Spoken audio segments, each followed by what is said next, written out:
Hello, how you doing? So, what about heaven and hell? Do I believe in heaven and hell?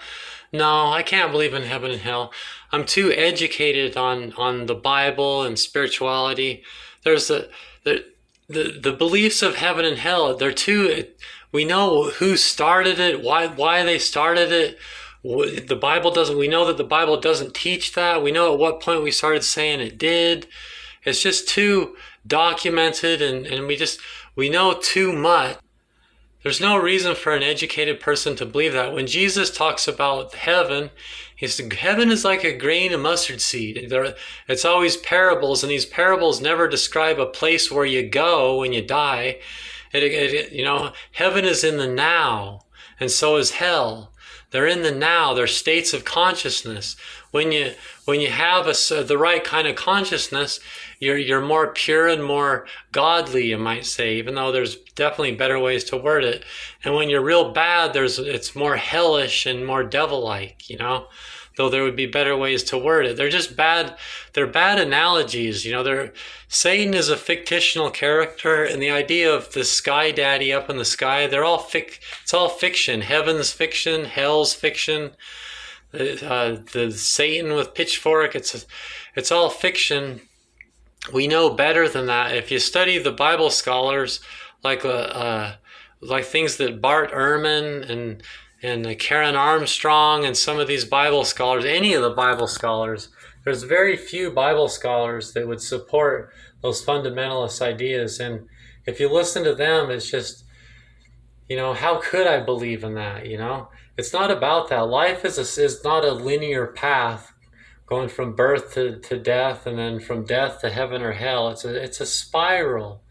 Who you are is not the you of the future or the you of the past. It's in the now. And that's what meditation's all about. You transcend everything to become more pure within yourself through your breathing, and through the different techniques. And so, so there's not a heaven and hell. And then so when you die, I believe in progressive reincarnation, because we know in science that nothing dies, it just changes. And everything about the spirit world is really the same as the physical world. They're not really that much different. Things don't die, they just change, So just like John Lennon's alive, I mean John Lennon's dead, but man, not when I listen to his music. Or Bob Marley. But wow, hell no, Bob Marley's like this prophet. Bob Marley's like a living thing, And Haile Selassie, which is the Most High, is the incarnation. We learn so much with Haile Selassie about how embellished everything is. Like Haile Selassie is a lot more human than the Jesus they describe. And if you went back in time, the Jesus they describe in real life would have been like Haile Selassie, a lot more human. That's one of the things we learn with that particular advent of Haile Selassie. And so I believe in progressive reincarnation, and I don't know everything about it. I think that a soul that's a negative enough of an energy would dissipate out and just cease to exist. But I think that if you're a burning love and everything, you've put that energy out so much that it's not going to die when you die. It's still there. There's still shock waves in your aura, and there's still, I just think that I don't believe in that there's this heaven and hell, or really do I believe in ghosts? That's a good question. Ghosts, yes, I think I believe in ghosts. So, a lot of times they're just auras, they're just like energy and shells of energy and things like that.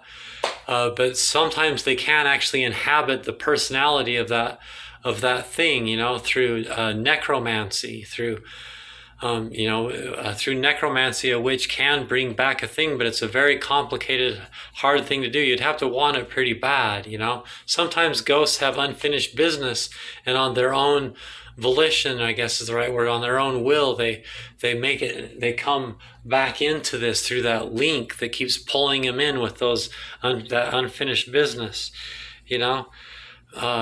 So in a way, there's like spirits and angels all over the place, spirits of the forest, or you could call them fairies. There's all kinds of spirit, and and how much they're just like an aura or an energy or have a soul in them, or what the deal is. I don't know. I don't really know those kind of details. In a lot of ways, I'm just taking the words of the elders. Resurrection, resurrection. It's not like anything like Christians say. The resurrection is just to, like when you read a story, and like if you read a story, a fairy tale that your mom used to read you, and you can still feel that spirit of when you were a kid, it still feels like you are a kid. You're resurrecting the spirit of that fairy tale. That's the resurrection. And so when Jesus talks about the resurrection, it's we're walking in love. Let this story forever influence people to walk in this kind of love for people. So it's more like that. So yes and no. Yes, I believe in those things, but no, I don't believe in them like the way they describe them.